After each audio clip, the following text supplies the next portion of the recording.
Thank you, Jesus and Gemma for hosting us today.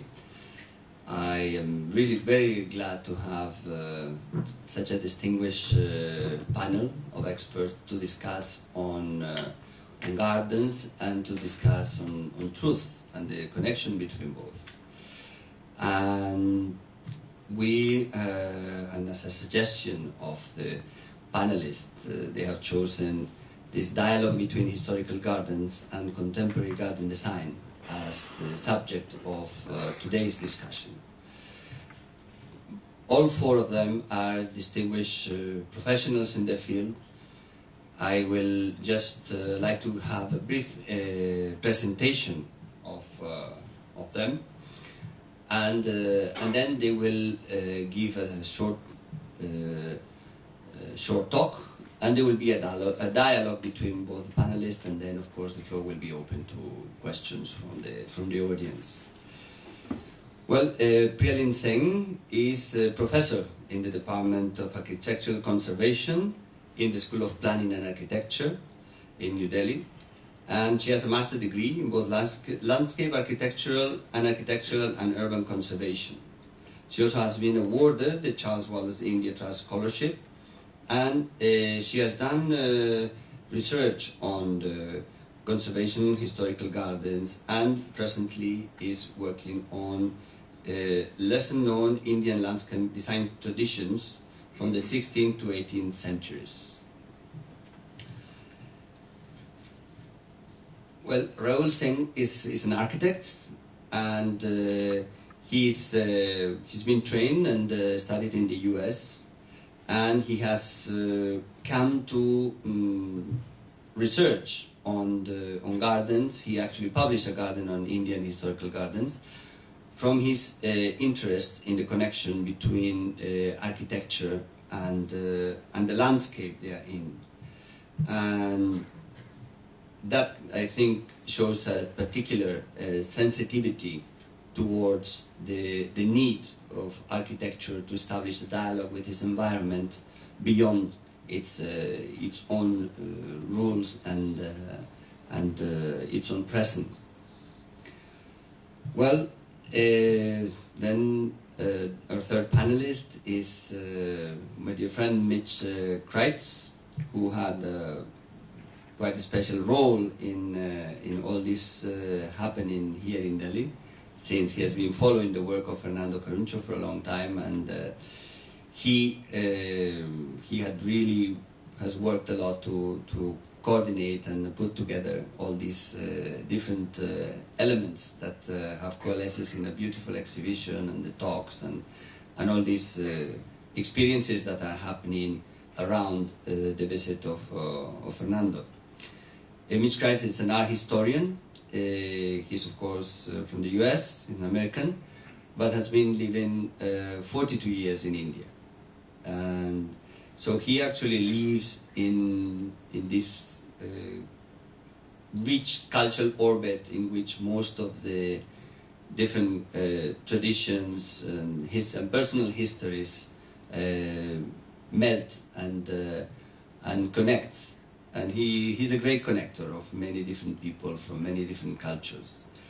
He has been working for a long time in the revival of traditional craftsmanship, also in design, and especially in garden design lately, in the project of the Taj Mahal that he will talk about. And finally, we have Fernando Caruncho, who, well, he is, I don't know how to introduce him. I would say he's a poet that writes with trees and plants. He's a philosopher, and he's a person of exquisite sensitivity, and combined with a very clear thought and very articulate way of discussing and presenting to us a different way of looking at nature and the relationship between humans and nature, because there is a connection between what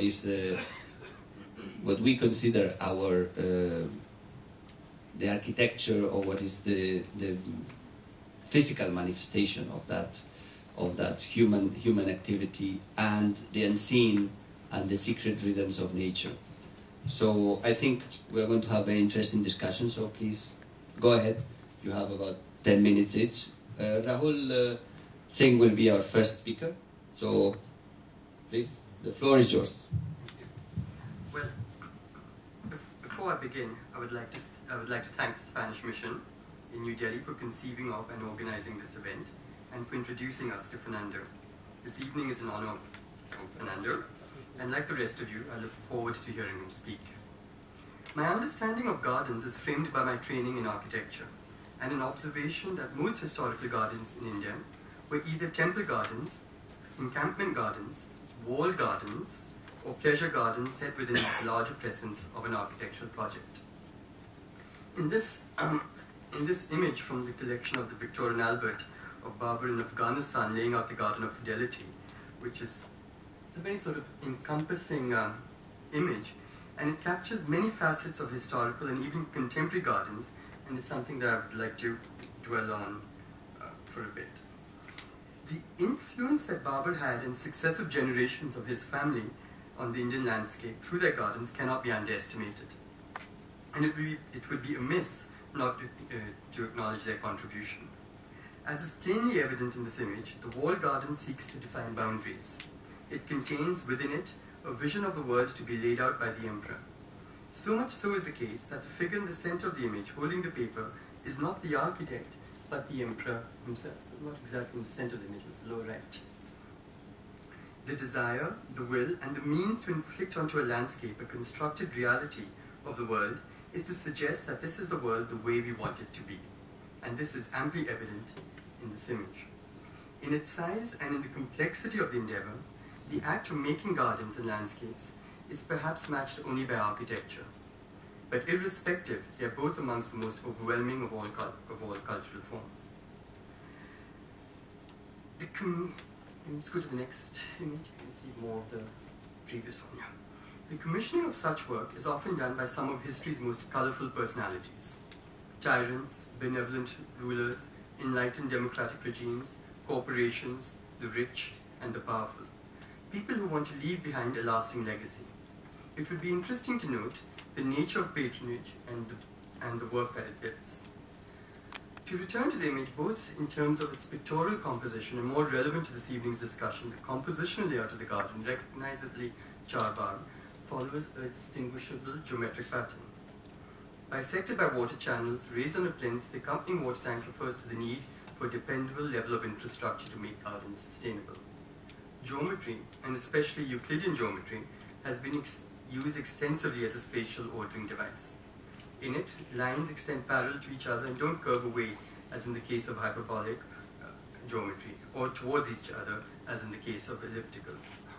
The need for such order as a means of making comprehensible the world is the first instance at odds with the garden that is being so meticulously laid out. I say this because with immediate comprehension comes the end of imagination. The Euclidean grid, with its infinite capacity to be imposed from up above and homogenize the terrain, is hardly what I imagine any great garden would have intended. Instead, with a material palette that includes importantly fruit trees, flowering plants, water, light and wind, in as much as it does gravel and granite and clay, the great gardens of the world refer to a sort of cultural phenomenology that contributes largely to their enigmatic and enduring quality. By recognizing that time and the passage of it is a vital ingredient in the construction of enduring landscape designers and gardeners do well to refer to an external order that engages with us not only visually but also sense-perceptively. Given that visitors to gardens today come from all over the world, it's a culturally based phenomenology that would make the garden enduring to future generations. Such an endeavor can only begin if we stand as Babur is in the picture with a representation of his intent and vision. Representation and to represent are key words that I'd like to talk about briefly. I believe that its importance lies in the manner in which it frames memory, and hence history. whether they be oral histories passed down from one generation to the other, or painting, or literary references, the past is reconstructed in our mind through the mode of its representation. Let's have the next slide, please. Yeah, you can just see two sorts of different modes of representation here. Likewise, for those of us who are engaged in the act of making, we represent our intent and our vision through oral instructions, drawings, models, and specifications to artisans and contractors. The actual act of making is undertaken not by us directly, but orchestrated by us. For example, musicians, painters, sculptors, dancers, and poets make the music, paint, sculpt, dance, and write. They have a direct relationship with the work. Ours is a step removed from the act of making. I have the next image, and that's how contemporary gardens are depicted, unfortunately. Anyway,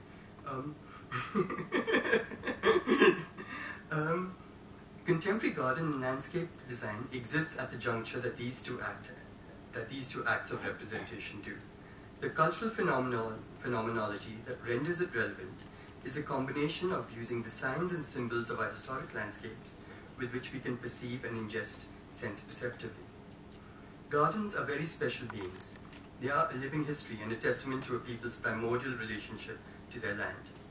However, not all gardens are intended to last for many seasons. Not all gardens are necessarily made of plants. The next slide, please. Okay. This relatively recent project, after, it's 1998, 99, is titled Ice Walls and is an example of a garden that is temporal in nature, one that does not align itself with the conventional image of a garden, but by virtue of being a planned space made for the enjoyment of nature, would, I guess, qualify. The design here consists of 3 curved walls. Go to the next slide, please. Oops, and the next. Is that 3 curved walls? Yeah. The design here consists of 3 curved walls, each measuring 50 feet long and 7 feet high. Constructed of a fine galvanized metal mesh with a thin irrigation pipe running along the top.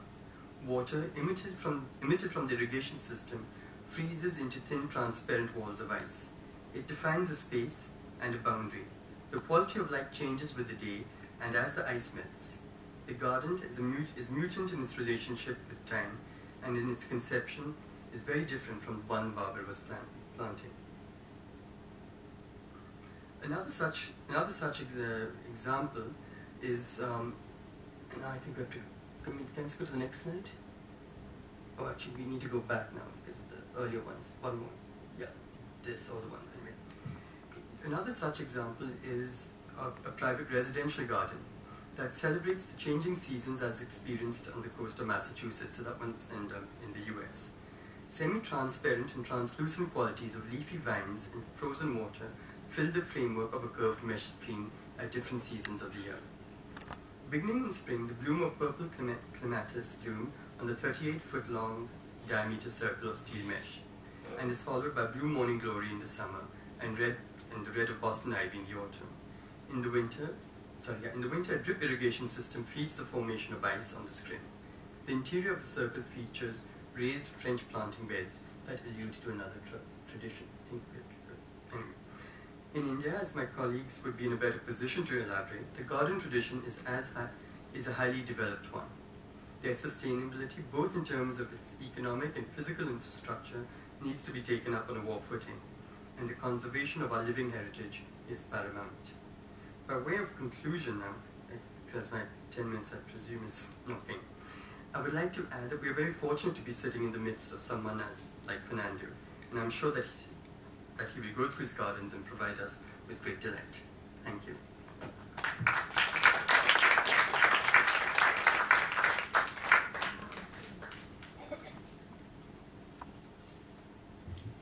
Good evening, everybody, and it's such a pleasure being here in spite of having a very sore throat and a cold, because the opportunity of listening to Fernando couldn't just keep me at home.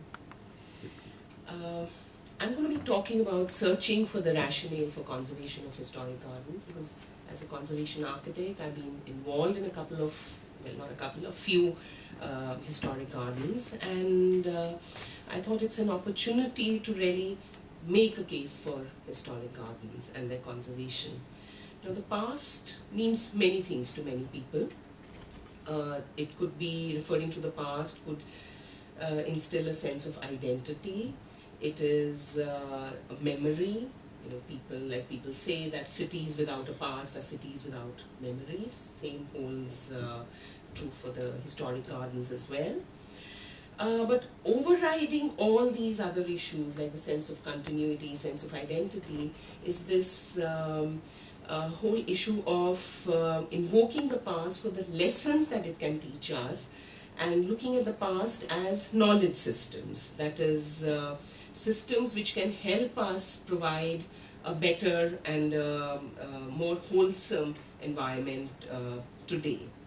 So when we're talking about conservation, it's not just mere image collection from history books that we are talking about, but a valid action aimed at interpreting and continuing with valid propositions of the past. And here one again has to look at both the universal and the local messages. Now, local messages maybe are something which are entrenched in the local context, but there are larger universal messages which impact humanity as a whole and which concern issues such as ecologically sound design, a participatory relationship with nature, lessons in water management, and a whole lot of other knowledge systems, some of which I'll be touching upon through my 2 case studies, which I'll just be showing here. So conservation is really building upon the strengths of meanings and messages of the past, especially those messages that are universal and timeless, and thus of significance in today's world. So that's the basis of my lecture. Now, the first example I'm going to show you is that of Taj Mahal, which was a research project undertaken with the Archaeological Survey of India. And as you can see here, the easiest way to irrigate a piece of land is by dividing it into squares. And you still see that in the slide on the right. But this very simple geometry developed into this highly sophisticated design form in the time of the Mughals, and replete with a whole lot of symbolisms and meanings. We've already seen this slide before, but just to make the point that Babur, the first Mughal, was so fond of gardens that he chose to have his portrait also made when he's sitting in the garden on the left. Next, please. This is to just show that the symbolisms that were there in the Mughal gardens, which seem to have been completely erased now. There was that whole concept of khilafa, or the human trusteeship of nature. So nature was meant to abound, and there was this whole concept of plenty in the garden, that whole concept of paradise as a garden. The 4 rivers of life, milk, water, wine, and honey meeting, and that's the confluence of human beings and God. The alternating cypress and the fruit tree, symbolizing life and eternity, which you also see in the engraving on the Itmaduddaullah's tomb on the left. So, all these themes penetrated all aspects of life, but it was really the garden, paradise as a garden concept, which sort of permeated the culture at the time. The Taj, this was the imagery of the Taj sitting in these groves of trees. And when we embarked on the project, we thought the first thing we need to do is to get into the shoes of the designer and try and understand what was he trying to sort of achieve through the design. And one of the first things we found was, through the whole analysis, geometrical analysis of the garden, that the view of the Taj was meant to be seen, the full view of the Taj was meant to be seen from only 2 spots. One was from the threshold, just as soon as you enter the garden. Next, please. And the other view was from across the river, from where you would see the full view of the Taj, from the Mehtab Bagh, which was another garden laid across the river, and which was for the exclusive use of the emperor. And from all other points, you were meant to see a very mystical and magical view. Next, please. this is what the view would have been, and it's almost as if the building is sort of elevated from above the ground, and the minarets are connecting to the heavens, and this whole again enforcing the concept of paradise as a garden. Next, please. And so also the choreography of all the planting beds and the pathways, just what you were meant, how you were meant to see the Taj. It wasn't going to be just a single monotonous view as we have now, but it was going to be a very sort of subdued and a magical view of the Taj. Next, please. And from across the river, it would have indeed been magical to see it from the Moonlight Garden on a moonlit night, with the song of the nightingale in the sky and the fragrance of the Kamini and the Chandani, these white flowers, which would have been part of the Mehtab Bagh. All this changed with the coming of the colonial rule, and you found all the meanings, messages disappeared, and you now wanted to see the people of the time, I mean the designers, or I wouldn't call them the designers, but the administrators of the time, wished to see the Taj as merely an object in space, disregarding all the other meanings and messages the garden would have sort of reinforced. And you had again a very unecological intervention in the form of the lawns, knowing that the lawns are an extremely water intensive and an unecological concept, because they don't provide shade in a climate like India where you need shade all the time. They consume a lot of water. But this is so an alien culture, an alien context was imposed on the Taj Gardens. And this perhaps, I mean, I really don't need to talk about this. You can imagine whether the view above is a better sort of experience of the garden, or the one in the lower slide, which is what it is right now. And what happened, it wasn't just the sort of the visual narrative which changed, but also the olfactory senses also. A new order was imposed, because we do read about William Hodges, who was painting the gardens at the time, complaining about that very obnoxious perfume of the very strong scent coming, which was obviously coming from these very indigenous plants which are part of the Indian culture, the juhis, the chamelis, the rajnigandhas, I mean all these. So as a result of which they were also all erased, and you had these neat beds lining the pathways and all. So when we, through our research, we tried to retrieve the garden as it would have looked like, the slide on the left, which is sort of the sketch which one made. And we had to we were again today dealing with administrators, and we had to rationalize that why are we wanting to bring back this very wholesome and complete human experience within the garden. So we made these 5-6 points, basic points, and the groves are a more ecologically sound proposition. They consume less water than lawns and support a richer and more diverse ecosystem. They would provide more shade to thousands of visitors who go to the garden.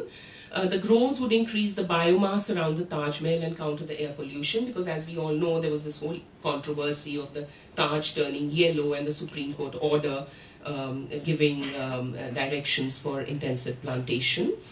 And the orchards would help sustain the garden in economic terms as it would have done originally. And restoring the gardens would also ease the pressure off from the mausoleum, because right now people just go straight on, enter the mausoleum. Nobody really enjoys the garden as it was meant to be enjoyed originally. So that was the rationale in very, very pragmatic and simple terms. Well, the Mughal gardens went on, I'm going to show the next case study here. The Mughal gardens went on to inform other contemporary gardens of the time, whether you have the gardens of the Jats, the Sikhs, the Bundelas, the Rajputs. And these are just a few of the gardens. You see the Kesar Kyari on the right in Amer, the Jagnivas in Udaipur, which was a water garden. So there was a whole garden palette influenced by the Mughal Charbagh, but yet asserting its own identity, rising from the very, very local context. Next, please. This is Chokhelao Garden, which is part of the Jodhpur fort. It sits at the foothill of the fort. Next time you go to the fort, please take time off to visit the garden also, which has just been restored. And here now one has to understand the context of the garden. Like the Mughal gardens, what we would call, were really rooted in the Islamic culture. Here now, there was the Rajput Gardens, which would have been rooted in a terrain where the monsoon was sort of the best season of the year, because it's a dry, arid land. So water was celebrated not through water channels and all, because obviously water was scarce, but by, as you can see on the left side, locating the well right in the center of the garden. I mean, that was the celebration of water. While in the Mughal gardens, you would have the well tucked in a corner somewhere outside the garden. Here, even though it was very a utilitarian object, but it was sitting in the heart of the garden as a sense of appreciation of the water aspect of the garden. So this is how we found the garden on the right, completely derelict and overgrown and abandoned. And we had the choice again of putting lawns, as perhaps the Britishers did in the Taj Gardens, and as perhaps the Archaeological Survey is doing in all their gardens. I mean, here one would even mention Humayun's tomb, which now is a recently restored garden, but there again the lawns persist. The lawns were never part of the vocabulary, the Indian vocabulary of lawns, for the reasons that I have just mentioned. So instead what we did, next please, we researched through paintings, through bahis, through the archival records, and paintings were of course our main source of information, and that is how the garden looks like on the right. Next please. So here again, well, this is again trying to identify the various species which would have grown. Next please. And here, well, sorry about the quality of the slide, but when we actually made a list of the inventory of plants, we found that they were multifaceted. They were sacred in nature, they were medicinal in nature, they were culinary. You had the curry patta sort of shown in all the paintings. They were cosmetic. You had the henna, the mehndi, again depicted in many of the paintings. They were aromatic. And so it was, the point one is making is that it was all the human senses that were meant to be enhanced in a garden. I mean, it wasn't just the visual sense, which is perhaps what happened with the picturesque English sort of style coming in, that it was the sense of sight which overtook all the other senses. But here we found in all these gardens, it was this complete, rich human existence where all the sense of touch, the sense of smell, the sense of taste, because you had a lot of fruit trees, sense of sound, because you had with the fruit trees, the birds would also come. So that was the complete, next please. So here again, well, just telling you the imagery of the garden and how the paintings really we were trying to interpret. Next please.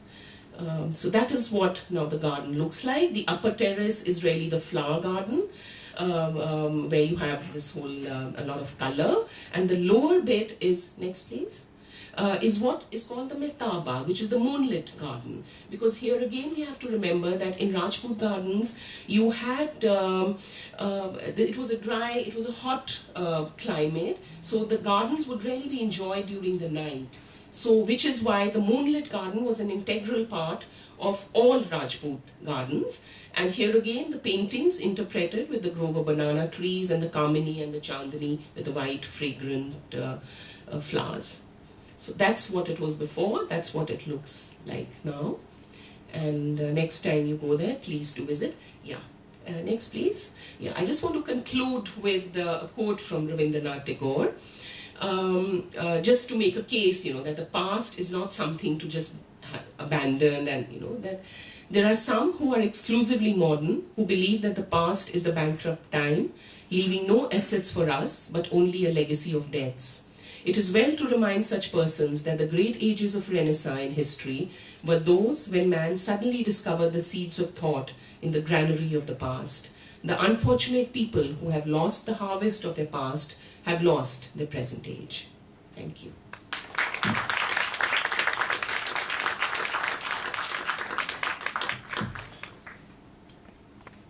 Can I have the first image, please? I want to thank Ramon and the Cervantes Institute for sponsoring this important dialogue. I have a little bit different approach. As Ramon said, I've been living here for the last 43 years, working toward the revival of Mughal and Rajput craftsmanship, and on the bigger scale with Islamic craftsmanship in the areas to the west of India. I'm going to talk about one project briefly in a minute. It's the Taj Mahal Water Palace project in Jaipur. It's a project that I've been working on for the last 4 years. But because I work with craftsmen, and in a country like India, when you do projects like these, you must always bear in mind the great reservoir of creative craftsmanship that you still have in your country. It's a great blessing. There are more great ustad or masters in India than any other country in the world today. So when I work with craftsmen and working with ustads and working toward the reviving the tradition, I jotted down 11 thoughts that I thought I'll share with you about how I approach the design and the revival. Number one is to develop a perspective and an aesthetic approach that is deeply grounded in the local culture. You need to study deeply. In Jaipur, for example, we went way back in time through the Rajput, through the medieval period, the pre-medieval period, the Mughal period, to understand the roots of the culture. Always remain sensitive to the surrounding natural beauty and the broader environmental concerns of the project. Here it was a dry lake, but the people from Jaipur remembered when it was full of water, and the migratory birds used to come from Siberia every year. So we've been able to bring the lake back to life. 3, try and source the most interesting and beautiful raw materials available locally. We found local marble, we found local slate, we use local craftsmen wherever possible.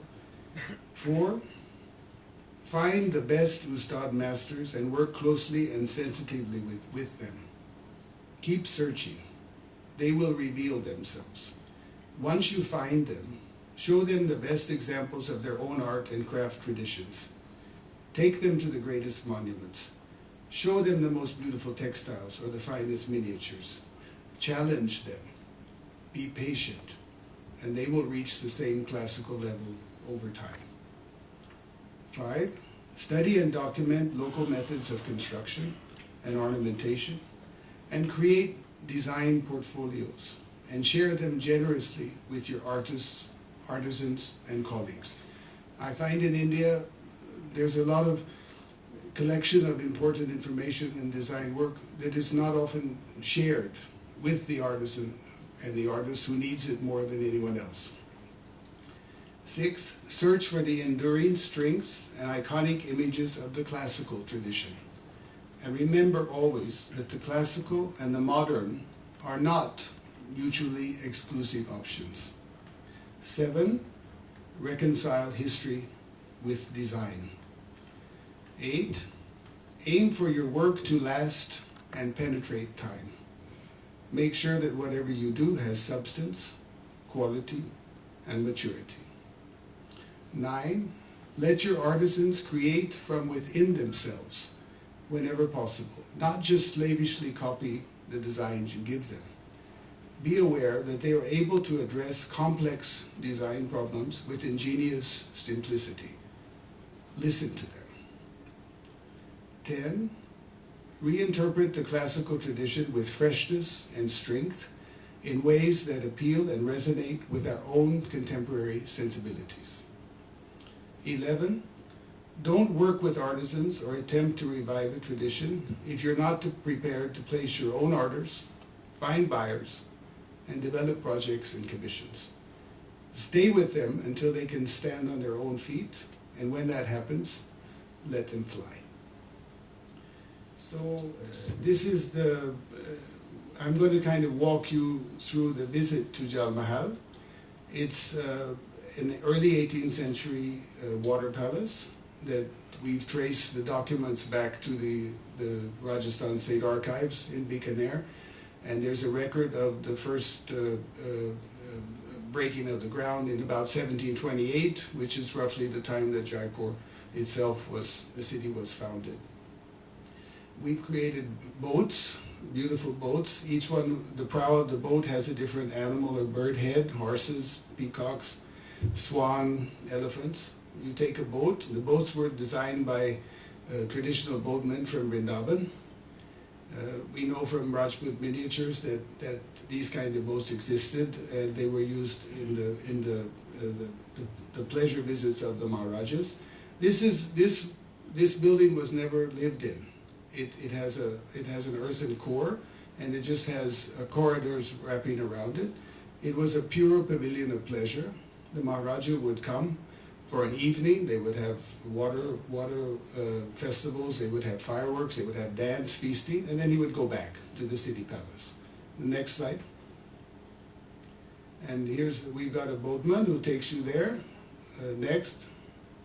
And this is the original building was in very bad condition.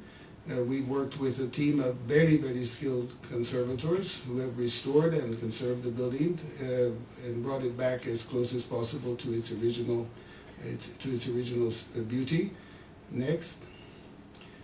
When you enter now, we've created a mural, a 30 meter long mural that depicts one day in the life of a monsoon. And it shows that the sun rising, and then slowly the sky darkens, and then the monsoon rains come. Because monsoon and the rains are so important for something like the water palace. And this is a depiction of sort of in Hindu mythology. You have the Pushpaka Vimanas, where you have semi-divine creatures floating in boats with bird heads in the sky, and they're throwing, instead of rain, they're throwing down water. They're throwing down rose and flower petals. This is the view of the corridor where you, with the monsoon painting mural. This is some detail. This project employed more than 300 local craftsmen, which is very important. And I insisted that all of the craftsmen's names are put up next to whatever they made, and there is a directory that you can reach them if you want to commission more work. If you don't commission work, then these traditions wither and die. Next. This is just a depiction of how the Maharaja and his consort might be sitting in the garden. This is the side elevation view of the Taj Mahal. A view we replaced, the railings were in very bad condition. We replaced the railings. All of the designs were taken from the local Jaipur buildings, and it's a fusion of Rajput Mughal style. This is that Pushpaka Vimana I mentioned. Again, they're floating in the sky. We did lots of murals all around. There's an exhibition on now showing the water palace and the different ways of using water. This is a painting of we took classical paintings and blew them up so that people could understand. This is a wonderful painting of serenading the peacocks. We have the artist in residence all the time, painting and designing, and using stone ground colors and gold and traditional gold leaf. This is one of the pavilions, the original pavilions on top, that has been there was all of the painting was gone, so we took different styles. One of the styles is this is a Haveli style. I live in an old Haveli, a 200-year-old Haveli in Jaipur. And we took many of the designs from that Haveli and reinterpreted them in this pavilion. This is the garden. It's that I designed. It's called the Chameli Bog. It's done in local white marble.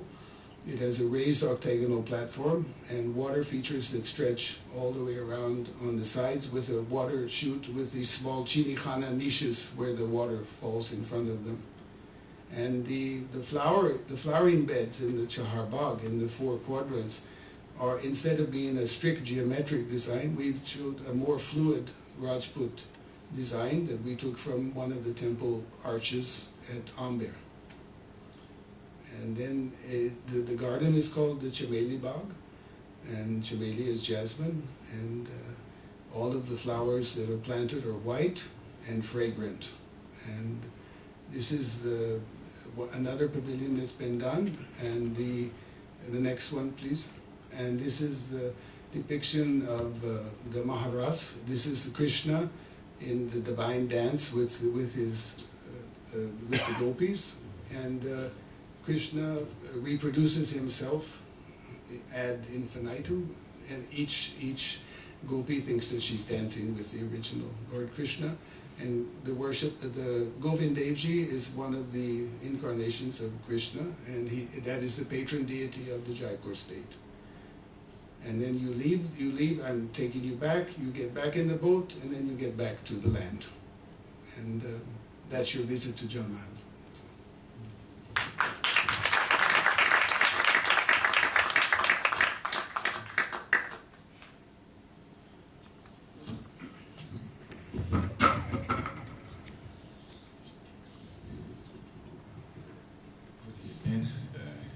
Ladies and gentlemen, thank you very much to come in to earth all this incredible exposition that we have the opportunity to earth.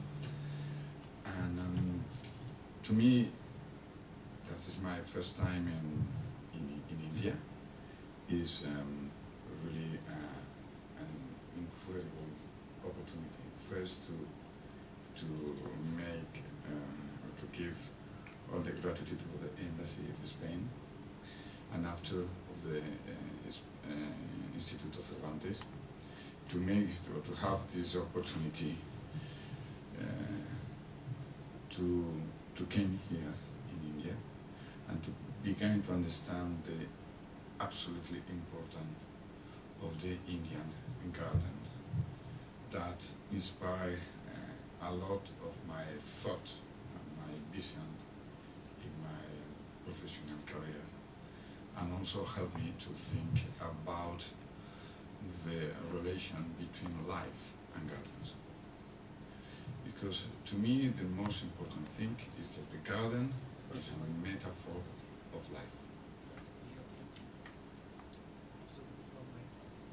It's very for that the name of the exposition, mirrors. Mirrors in the sense that it's possible to see the vision of the life in the mirrors of the gardens. It's true that we need memory, like Raúl explained so good, that we need rationality, because it's fundamental to arrive of the ideas until the reality. We need both to live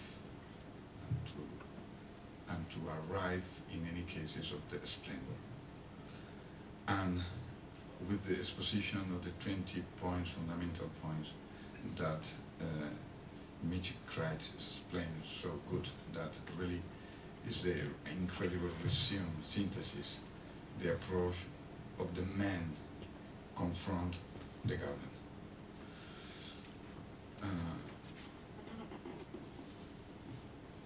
To me, when I have the first approach in a place, I need the memory, I need recognize the place, I need to understand the history and the rationality of the place. To arrive to control, this is my object, the light of the place. We also, the gardener and architect, we speak all the time about the genius locis. the spirit of the place. And a lot of time, all the time, I ask the place, where is your genius? And the genius is in the land, is in the sky, is in the trees, is in the waters, is in the elements. But fundamentally, I think if a place with light is nothing, because the light illuminates the rest of the nature. And to me, the big thing, the important thing, the enthusiastic thing, is to have a dialogue with the light of the place, in the sense that try to control in the sense that with the water, we use the canals to have a dialogue with the water. We need to create a box of light with the gardens. In the end, the garden is a box of light that have the dome of the sky like the sky like a dome. When the spirit of the place in the light is beginning to be in appearance, and the first vision is first is very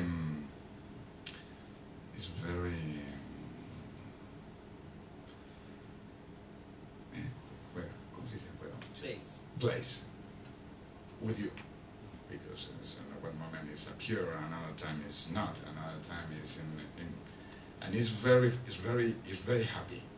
It's a perception extraordinarily very happy to understand the first contact with this light of the place. But you need to fix, because you need to try to fix in image. And for that is fundamental the water. And the water is for that in the same time the representation of life, but in the same time is the big mirror of the gardens that reflect the nature. In this control between light, water, architecture, like a big mineral element of the composition, and the vegetables, the trees, the shrubs, the orchards. There are a joke between them in a way that the mineral element reflect the light. The vegetal element absorb another time the life, and in the water is produced just the moment of connection between all the reflection and reflection of light. And in this moment, in the garden, began to be a vibration of light. When we arrived, like in this morning, with the meet in the human tomb in the gardens, the most incredible thing is the vibration of light. This is so incredible. And I have the memory of the Alhambra in the same time that we make the promenade in the garden. And you understand in this light, in this vibration of light, that the garden is in his splendor. And you begin really to be transformed. The question of light is that is entry in your eyes, arrive in your mind and in your heart, and you begin to be transformed. This morning, really, I am you another time, me and my son Fernando for our first time. We are the opportunity to be transformed. And the object, the focus of the garden, including architecture, and this is an amazing experience to me in India, to understand that garden and architecture is the same body, is the same unity, is not separate. The architecture is a place to perceive the garden. And the garden and the architecture is a rock, immense rock in the garden. And this relation between both in the Mughal garden is really amazing. It's an amazing experience. My work, the work of the gardener, is probably the object is to have or to try to have the opportunity to transform in this very similar forms, because all these geometries are very old. It's part of the memory of the man. But in this simplification, geometrical point of view of the garden, never is repeat. Taj Mahal is different of another gardens, and always is the same grid, the same point with the four rivers, but always is different. And this is really incredible. How a simple image, a simple geometry, give so different results, so different images. And in the end, I like just to try to speak with the lecture of today about the through and garden. That to me, but I think probably when you read the poems and the philosopher in the Mughal historical moment,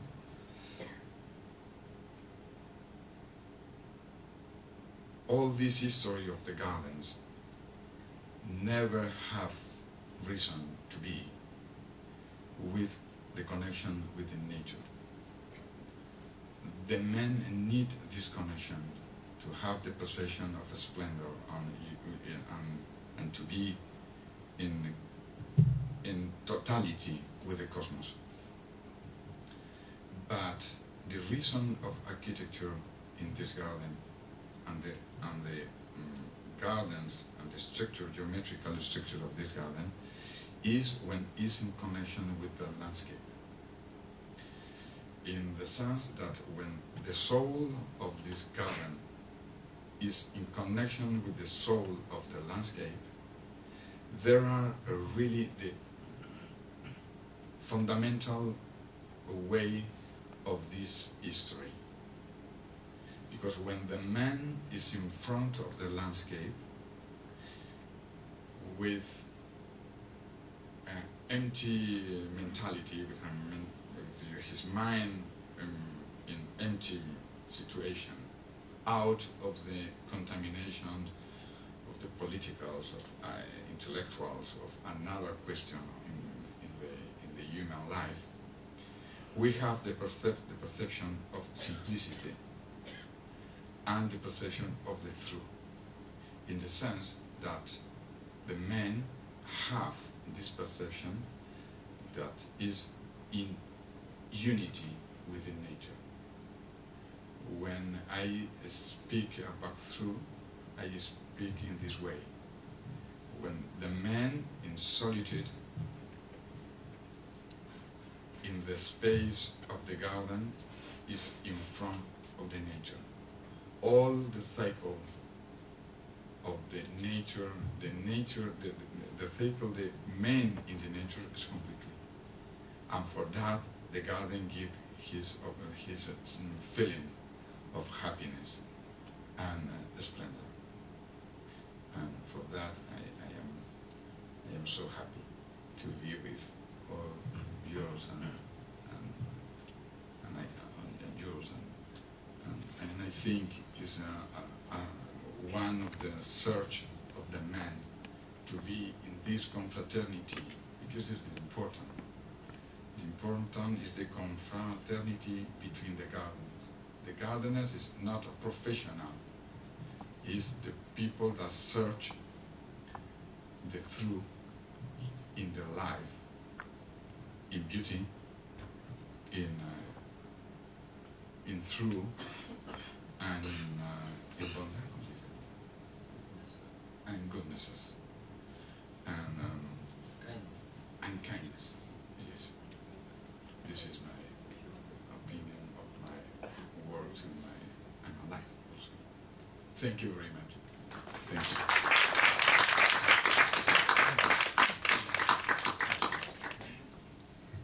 Well, before we open the floor for the questions from the audience, I would like to give some opportunity to the panelists to maybe interact among themselves, and if they have questions that they can ask to each other or comments on each other's intervention. I just want to say about Fernando's visit to Mayun's tomb this morning and what transformed him and moved him and me as well. I've been to Mayun's tomb hundreds of times. We entered, we turned right, and there's a water chute, a jharna, carved with Laharia chevron patterns in red sandstone, very geometric. The water was falling in clear lines in a very beautiful pattern, making a very beautiful, gentle noise.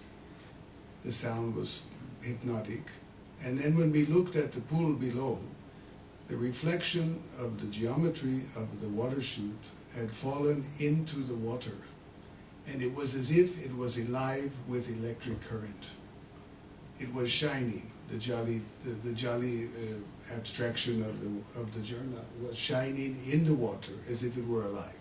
So you have the mineral, the hand of man who carved it, you have the light, and you have the water. And he was deeply moved, and so was I. Could you just describe to us at what point in your process of designing and conceiving a garden does the garden begin to take on an autonomy of its own? Does it leave your mind and your vision and become a being in and of itself, and ready and mature enough to sort of establish a rapport with a person visiting it? And is it possible to divorce that? Is a garden actually complete without a person being there?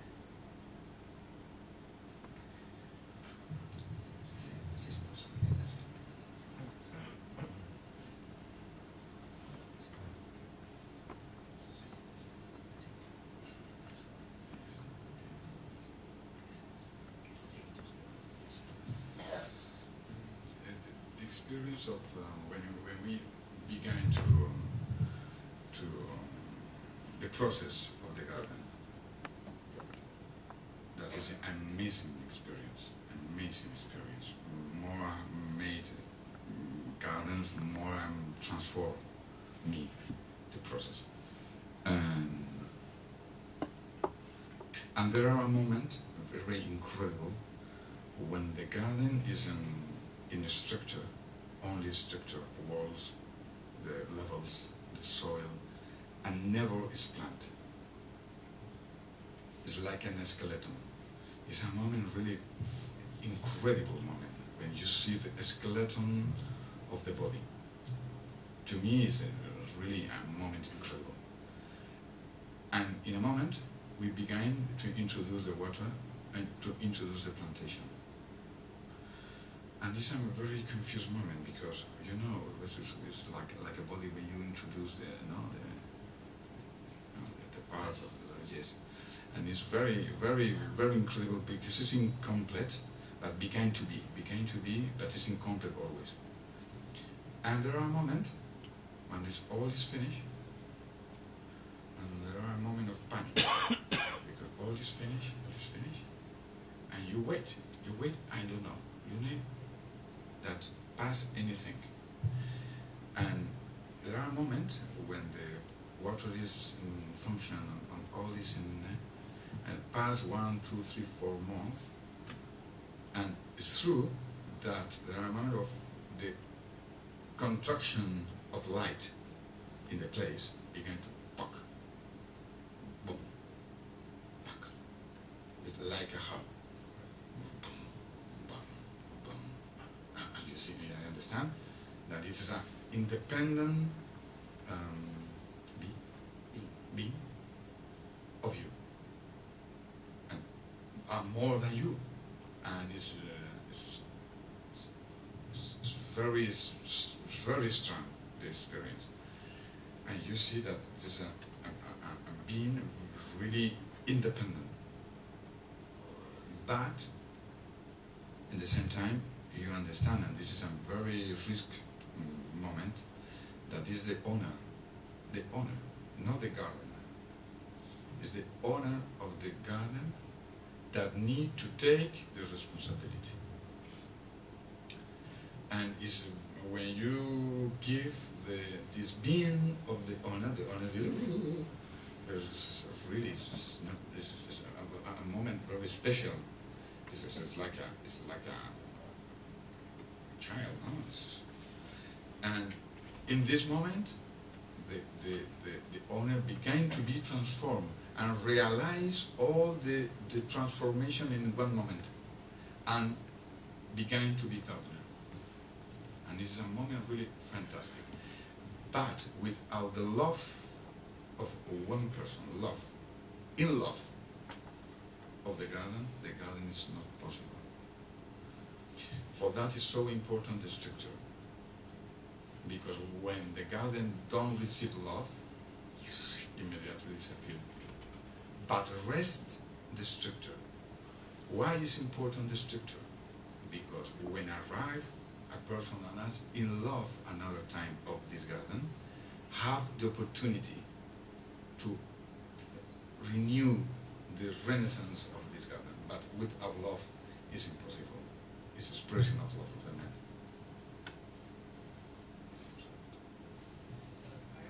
That immerse yourself in the landscape and the nature and the water and the possibilities of vegetation of the site. Do you take into consideration the aesthetic sensibilities of the client and his or her aspirations? Is that important, or do you totally ignore that? Really, Singh, a very, very interesting question, Mitch, because the client, when arrive, call me to visit the place or call to visit us in the studio, it's an approach very special, because we understand that the fundamental is the affinity, the chemistry, and it's a process very interesting, because through the mirrors of the things, of the thoughts, of the situations, we began to receive the signals of the affinities. And it's a moment really very, very special, because it's in this moment, this is not produced, it's dramatic. Probably because it's an history in love. And you need a person in front of you that is introduced in the same history for 3, 4, 5 years. It's a long history of between 2 months. And you need really to recognize the person. And the owner, the client, need to recognize the gardener. And when this moment is in a good way, it's perfect. It's really one of the most incredible experiences. And I owe a lot my client, because in the end, the garden is for him. And we need to be together. But it's true that they need to give the confidence in one moment. Because I remember the last, I have a client, really, one of my best friends now, that always is like this, because in the end of the history, you finished a very good friend. And I remember in the middle of the history, I said, Fernando, we made incredible models, 4 meters, 4 3, to explain well the project. But including with this, in one moment, John said to me, Fernando, you know, it's the first day that I understand what will be the garden. And nothing is planned. And we are in a moment very emotive, because it's the moment of recognizing the garden. If I've understood you correctly, you presented representations of your intent, and it's when the planting begins, or when it starts taking material form, that your work then takes on an autonomy. And until then, whether it's a 4 meter, like 3 meter big model, or it's big renderings, or sample boards, or whatever, those are just representations of intent. And then you have, of course, this moment of convergence, where vision and reality sort of come together. But I guess what I'm trying to ask you in another word is that do you see this rapport? Do you see the garden as a product of that rapport between you and your client? This is a good question. First, never I made a garden for me. Never is never. Never I made a garden for a client. Never. I made a garden for a place. And to me, it's very difficult to explain, because it's not arrogance or like this. It's all exactly the opposite of the arrogance.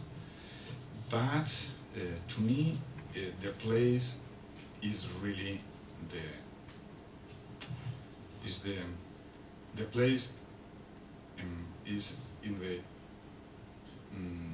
1 million years before me and the clients and the rest of the humanity. We need to create a garden for a place. When a garden is made for a place, it begins to be real and authentic. And I need to explain this of my client. I need to do this. I'm sorry, it's not for us, it's for the place.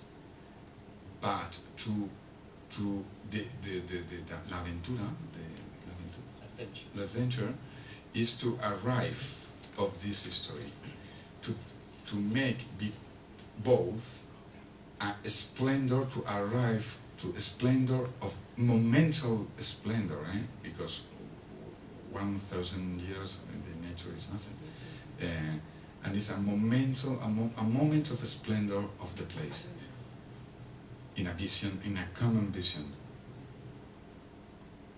This is the focus of the beginning, with a lot of humility, always, a lot of humility.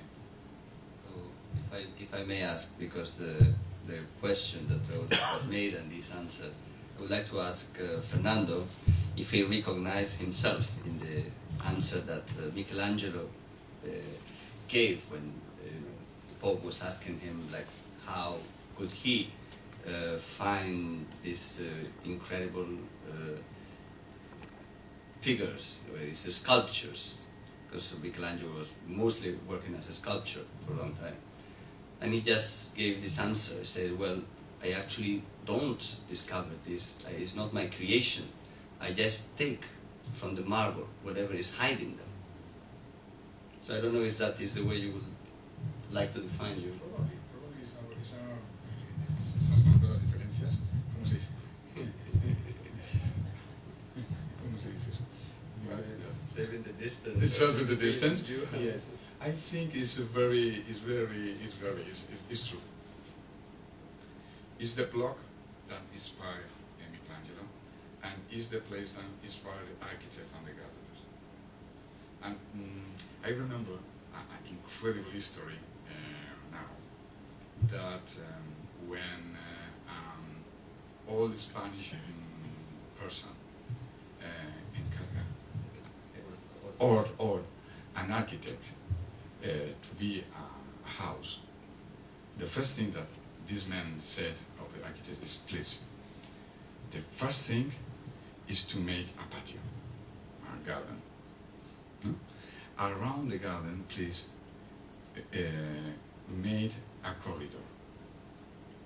If we are more space, please, I need one room. Yes, and but it's really this Spanish mentality that is very, very oriental, because we are 1,000 years Romans and 8,000 years Islamic influence in our experience, like a country. It's very Spanish, but in the same time, it's very Mughal, and it's very Persian, and it's very in the Mediterranean, Indo-European culture. And to me, it's very it's incredible, the experience when the architect and the gardener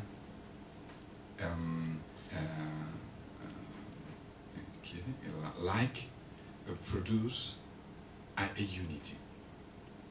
And it's an incredible experience when the garden is an architecture and the house is a garden. It's between the both. And this equilibrium between both is the incredible experience of the Mughal gardens and architecture. Because all this is really in its splendor. No? Yes. The first garden is a garden in Madrid. It's the garden of my family. The first picture represents the idea is a wall with a gate. It's true that this face of the house is north, and in Madrid it's very, very cold in winter. But the idea to represent that it's not all the pictures of this plan, but it's a consequence of patios, and you are in the patio of the entry, after the patio of the high part of the garden, after you arrive in this door. This door is open, and when it's open, it's not a house, it's a little patio another time. That's the studio of the house. And in front of this door is a screen. And it's possible to see this part, the third photograph picture. You see of this this part of the garden. And there are this facility in one time, and another time the difficulty to arrive. It's very interesting, this whole concept in a garden. I present, but I don't give all. It's an experience, little by little, and you need to understand when you recognize the space. Another garden is a garden in South Spain, in connection, in a very important connection with the golf course that is in front of the house.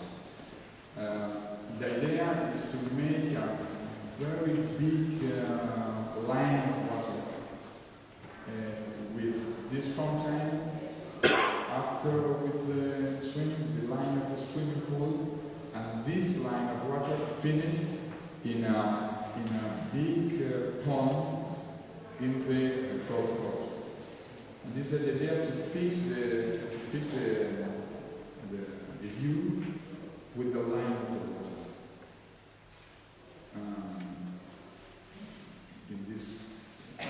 In the same time, to incorporate the light of the place. For me, it's really very, very important. Also, in the first project, the light is fundamental. In this project, also,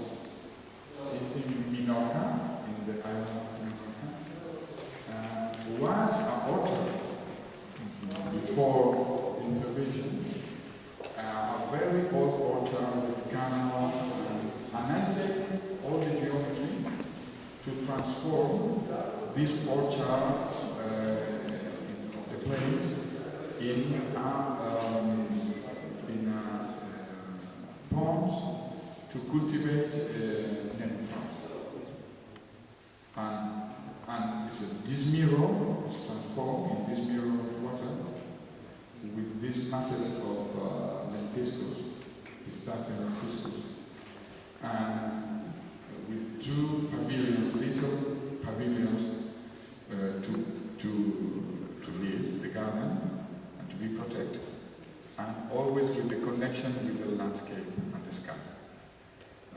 It's very curious, but I think that the sky is one of the keys of the garden.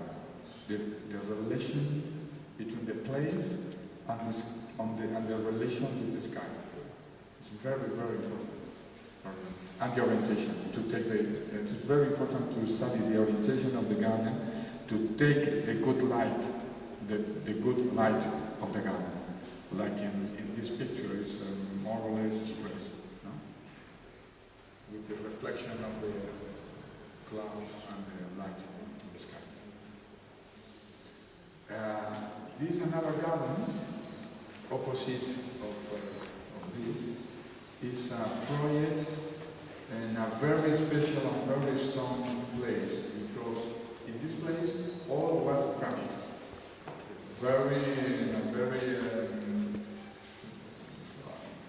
Very short possibilities to take the spiritual. And for that I made this grid of ponds to take all the atmosphere of the place, with the reflection of the pines. And if you, I don't know if it's possible to see in the end, through the pines, it's possible to see the sea. And it's a place just in front of the sea. And the idea is to create this kaleidoscope of light in this, with this ponds. And play with the reflection. For example, there are two rows of basalt in the end of the picture, no? The picture in the left. And you see, reflect this rock in the stone, in the white stone of the path. When the speaker give water of the garden. And these repetitions, these confusions and fusions of the elements, I think give a vibration of light very interesting for the garden. This is a garden to me is one of the most geometrical gardens that I made, more in the limit, really in the limit, because there are 6 ponds, and give the perception that you are in the earth. Because when the sky is repeated in the pond, and the tree is isolated for the water of the pond, you have the perception that the tree is in the earth, don't have a space to have a root. That is not true. It's real, but to play in this, to interrupt the perception of reality. That this is in a garden is fundamental, to cut the perception of reality, to enter your mind in another perception. This is a villa Apulia, in the south of Italy. It's a property of 120 hectares, and the place is amazing. The place really is incredible. Where is this? It's Apulia in the south of Italy. I remember the first day I am in the masseria, in the building, and usually there's snow. And we are in the terraces of the house. It's a very old place. It's Greek, it's Roman, it's medieval, it's all the levels of the history is in the place. And the client said me, I need a video.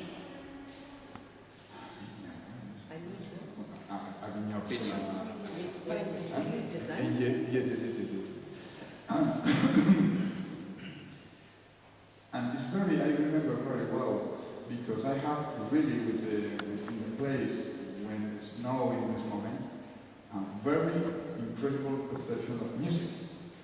In this moment, to me, it was really very strange. And because the situation was really very unusual. But I have this perception of music. And I understand that I have this possibility to create these enormous waves, like a pentagram, infinitive pentagram, with the points of the incredible olive trees in the property, like the note in the pentagram. And after, what I say about this history, Fernando, control my mind, and I said to the client, I'm sorry, it's an incredible person, Montana. And I think that it will be interesting to make this configuration of the place. And at the same time, there are the ethnological, the people that know really the histories, technical point of view of the vineyards and the soil, and to produce the best wine, because it's not just a wine. Because to make 120 hectares of vineyard is very expensive. They made all the parameters to understand the possibilities, and I incorporate these parameters, and we decided, because it was possible, to make this vineyard. And that is really, curiously, is now, it's very young, have only 5 years. For a vineyard is nothing. And in Italy there are 400,000 hectares in Italy. It's beginning to me really Iconic. In Italy, because it's the people that is very the habit. Who's the owner? The owner is an industrial. It's a man that is one industrial very important, but he believes a lot in the future of the agriculture, and he invests with incredible results all the money in agriculture in the south of Italy. Not in any person believe in the. So these are all young vines. And yes, and we produce the second years of wine, a very good wine, because the place is absolutely biological. It's the terroir. Yes. It's an incredible history. This incredible history. So at Montanaro, the owner have really very clear his idea. And I remember when his man called me. And you are Fernando? Yes, I'm Giuseppe Montanaro. Very direct, eh? I like to have the most beautiful vineyard in the world. I'm sorry? Why? Yes, and I study your book, during the last 3 years, and I decided that this is not important. The important is the attitude of this man. He liked to arrive on the splendor. And to me, I think, I am really a person that helped to arrive at this. But the most important is the attitude of the owner. This is really the most important. This is in the United States, in Florida. We work very, very well, a lot of activity with Ricardo Reconcile. He's an architect, Mexican architect, really extraordinary, like a person. And we made 2 projects together, one in Florida and another in Mesa. That is when we finished the next year. And to me, it was a very important experience because I passed to understand the geometry of the garden in a Greek way, no? Very mobile visit of garden. And in one moment, the place, I recognize that the geometry, in this case, we built the circle. These 3 circles with 4 levels of vegetation that go with the straight lines of the vegetation. And it's a dialogue between the right lines and the circles. And you understand in this moment that the garden is need the grammar of the geometry. This is fundamental. That you understand little by little in the time. And the last project is a project in Mallorca. It's a project in Mallorca. And the particularity of this garden is that in this project I incorporated for the first time the width-like composition in a very important element in the garden, in connection with the landscape. And the consequences of this garden, the big garden, is this garden. When for the first time it's introduced the width inside the pattern, inside the grid, and connection with the width that is outside of the garden. And produce this connection between landscape, agricultural landscape, and garden. And this connection is functioning very well, and it's a garden very represent with the olive trees, the cypress, the wheat, and the vineyard, the 4